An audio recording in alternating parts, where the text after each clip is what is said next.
नमस्ते। आज हम एक बहुत ही आम लेकिन उतनी ही बड़ी डेटा प्रॉब्लम के बारे में बात करने वाले हैं जिसका सामना लगभग हर कंपनी करती है।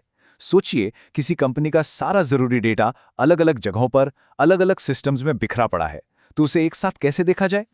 चलिए इसको एक उदाहरण से समझते हैं। मान लीजिए एक कंपनी है, उसका सारा कस्टमर डेटा माइस्क्यूएल डेटाबेस में है और उसके सारे ऑर्डर्स वो रखे हैं पोस्टग्रेसक्यूएल में।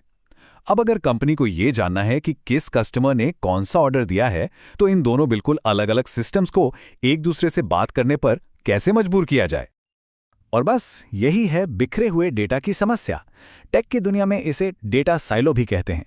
मतलब कस्टमर, ऑर्डर और प्रोडक्ट का डेटा, ये सब अपनी अपनी दुनिया में अलग-अलग सिस्टम में बंद हैं जो एक दूसरे से सीधे बात नहीं कर सकते।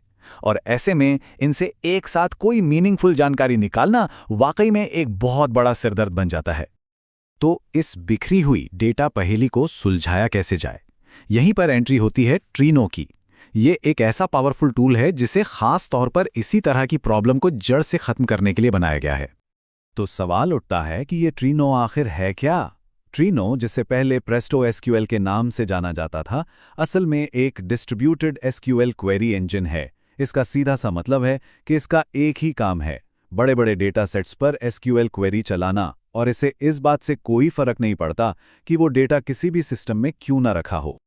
यहाँ एक बात साफ कर लेना बहुत ज़रूरी है कि ट्रीनो क्या है और उससे भी ज़्यादा ज़रूरी क्या नहीं है। देखिए, ट्रीनो एक क्वेरी इंजन है, ये कोई डेटाबेस नहीं है। मतलब ये खुद कोई डेटा स्टोर नहीं करता। आप इसे एक यूनिवर्सल एसक्यूएल ट्रांसलेटर की तरह सोच सकते हैं, जो अलग-अलग भाषाओं मतलब अलग-अलग डेटा सिस्टम से बात कर सकता है।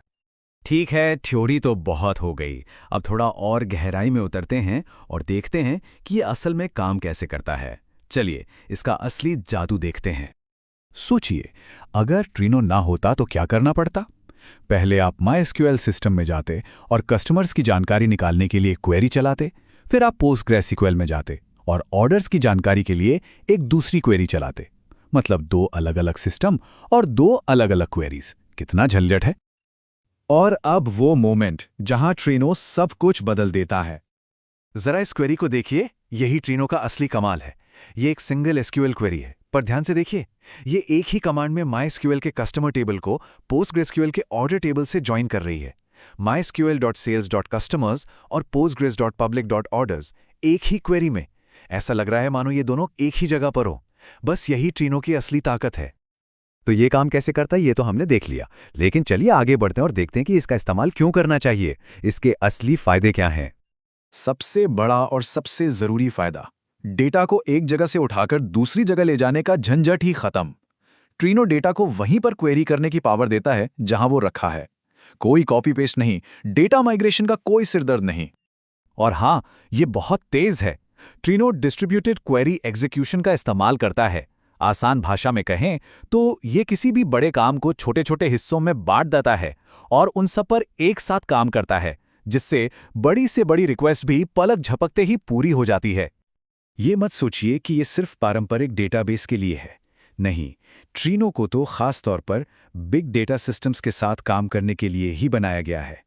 ये हाइव, HDFS और S3 जैसे बड़े सिस्टम्स से भी बड़ी आसानी से कनेक्ट हो जाता है। और इसकी काबिलियत यहीं खत्म नहीं होती। ये काफका और कसेंड्रा जैसे स्ट्रीमिंग प्लेटफॉर्म से भी कनेक्ट हो सकता है। आपके कंप्यूटर में पड़ी CSV या पार्केट जैसी फाइलों को भी क्वेरी कर सकता है।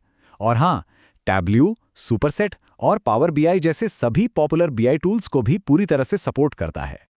तो इन सब फायदों को अगर हम एक साथ देखें तो ट्रीनो एक यूनिवर्सल एसक्यूएल इंजन की तरह काम करता है।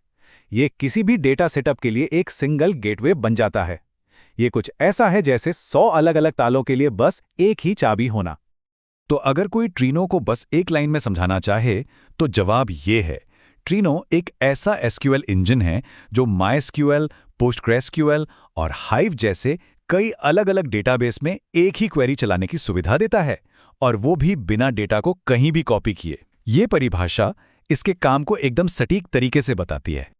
तो आखिर में एक सवाल जो सोचने पर मजबूर करता है। जरा सोचिए, अगर कल को ये सारे डेटा साइलो, ये सारी दीवारें गायब हो जाएं और हर तरह का डेटा एक साथ जुड़ जाए, तो क्या कुछ नया बनाया जा सकता है? कौन सी नई संभावनाएं खुल सकती हैं? सच कहूं तो संभावनाएं अनंत हैं।